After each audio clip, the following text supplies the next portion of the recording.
You, yes, you, who can light a room with confidence and still go to bed with a heaviness you don't have language for.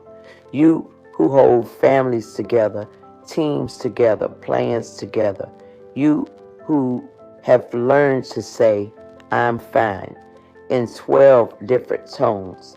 Sister, put your own name back in your mouth and speak it with respect. Say it as if it belongs to you. Let it be the boundary that guides your love instead of the leash that pulls you thin. Stay with me.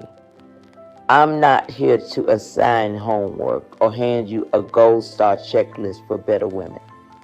I'm here to return you to yourself, to remind you that your peace is profitable, your clarity is currency, and your boundaries are not a trend. They're your inheritance. Respect is a boundary, not a wall. A door with your hand on the handle. You have been trained to applaud your own exhaustion, to mistake collapse for devotion, to collect compliments for doing it all, while your joy files a missing person report. The world loves the version of you that never rests, claps for your availability, and ignores your aliveness. Burnout isn't a verdict, it's a signal. It's your soul's memo that the bargain you've been making with yourself is unfair. You do not need permission to renegotiate. You need breath. You need a standard. Sister, loyalty to yourself is not betrayal of others. A loyal woman shows up better for everyone because she does not abandon the one person she cannot replace. Your no is not cruelty. It's a compass. It keeps your yes honest. Some people will call your clarity an attitude. That's because your boundary interrupts their convenience. Let them rename it. You call it health. Picture this. The kitchen is quiet. Your laptop glows like a small moon on the table. Another message arrives. Urgent tone, casual disrespect. Your chest tightens, your shoulders rise. The old reflex wakes. Sprint, fix, prove.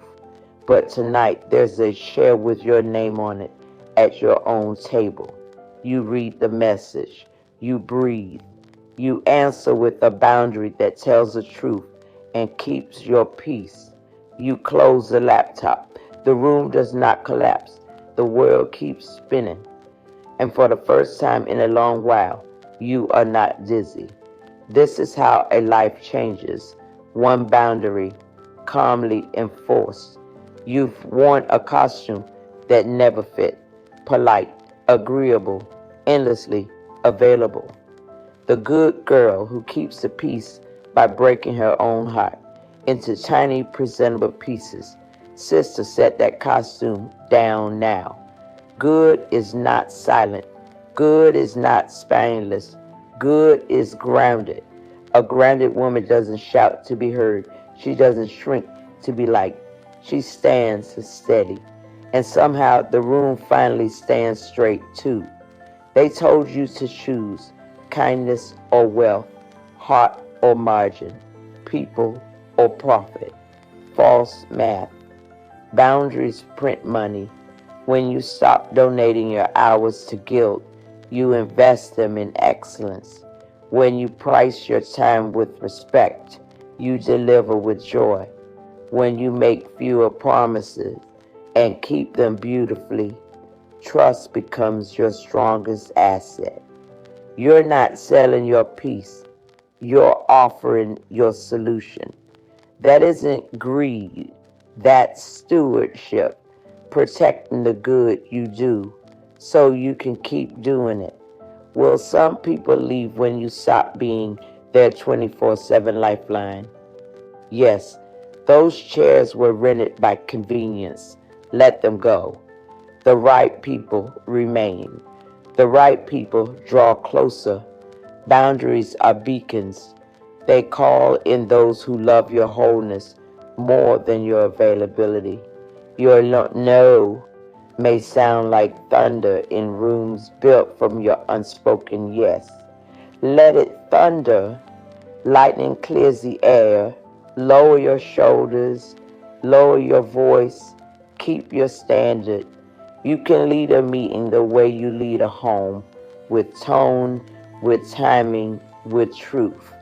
When you protect the tone, you aren't being mean. You're guarding the mission. You are the guardian of your day. You are the steward of your energy.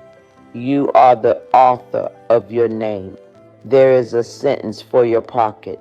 Touch it when the old reflex rises. I will not abandon myself to be accepted. Let it decide when you answer and when you don't, what you charge and what you give, how you love and how you leave. Put that sentence between you and anything that tries to turn you into a resource instead of a person.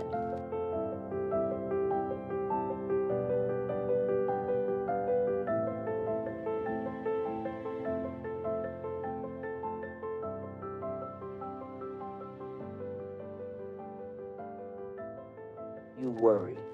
What if they call me difficult? Then you will be difficult to exploit. What if I lose people? Then you will lose the ones who needed your disappearance to feel tall. What if I'm alone? Then for the first time, you'll be with yourself. And that woman is good company. She has been waiting years for you to arrive. Notice how your voice changes when you live like this.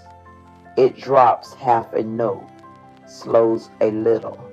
It stops auditioning. It starts belonging. A belonging voice is a lighthouse. It doesn't chase ships. It stands and shines.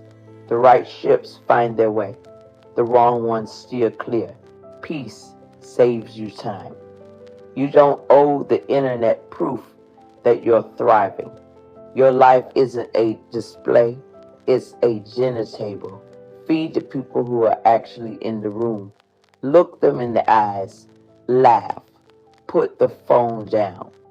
When your life turns back into a conversation, it stops being a competition. Some nights grief will visit.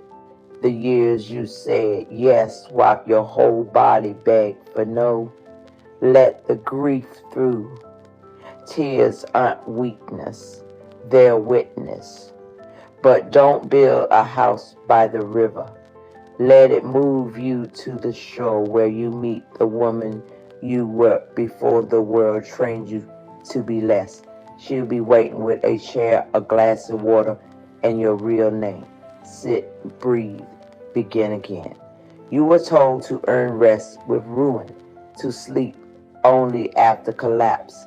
Number, rest is not a prize. Rest is a right. Rest is strategy. A rested woman thinks straighter, chooses cleaner, loves longer. The world may not schedule your rest. Schedule it yourself and watch the world adjust. For the record, you do not have to earn 8 hours of sleep. You do not have to earn lunch. You do not have to earn your own voice. There is work you are meant to do, yes, but you are not meant to do everything. You are not for everything. You are for something. When you choose your something, your calendar stops being a courtroom. Your inbox stops being a trial. You are no longer arguing for your existence. You are delivering your purpose. Maybe your something is raising a child with tenderness in a world that is too loud. Maybe it's building a business that treats people like people. Maybe it's writing words that leave a light on for strangers who feel alone. Whatever it is, you are allowed to design your day around it. That's not selfish, that's accurate. Dignity and margin are neighbors. Spend less on noise, more on craft. Keep your promises few and complete. Don't perform generosity. Practice it sustainably. The most generous women are rested. The most generous work is solvent. Your kindness is not a coupon code. Your care is not a discount. Price with respect so you can deliver with joy. Fear will visit, it always does. Don't argue, answer with evidence. Your own evidence that you survived disappointment before, that a simpler version of you made it through with less than you have now. That small, faithful days honored without applause added up to something worthy. Courage isn't the absence of fear, it's the conclusion that your purpose is worth being afraid for. Come back with me to the simplest thing I promise you, speaking your own name with respect. The next time you feel the pull to volunteer your piece, say your name, soft, then steady. Notice how your shoulders drop when you remember you belong to you. Notice how the air clears when your boundary stands. Notice how the right people relax when you tell the truth about what you can carry and what you cannot. You become easier to help when you stop pretending you don't need help. If someone calls your help selfish, hear this clearly. Love does not demand your disappearance. Love wants you whole, not hollow. Walk toward people relieved by your wholeness. Walk toward work that doesn't punish your rest. Walk toward rooms where welcome means you, not just what you provide. And as you walk, listen to the sound your life makes when it stops apologizing. That sound is dignity. That sound is wealth.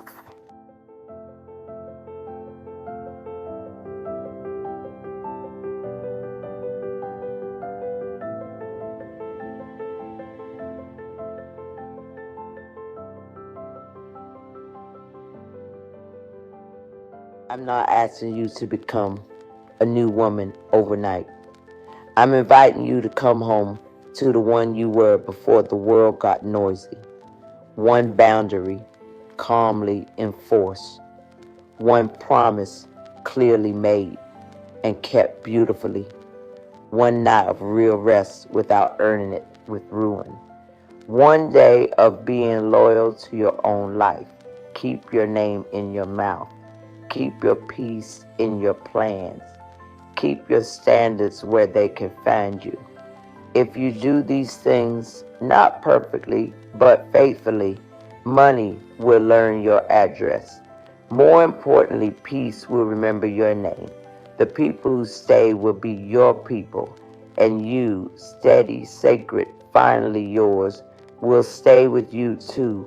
Go gently, sister. Speak clearly. Choose yourself first, and watch how love, work, and even money learn to treat you accordingly. Boundaries are wealth. Keep them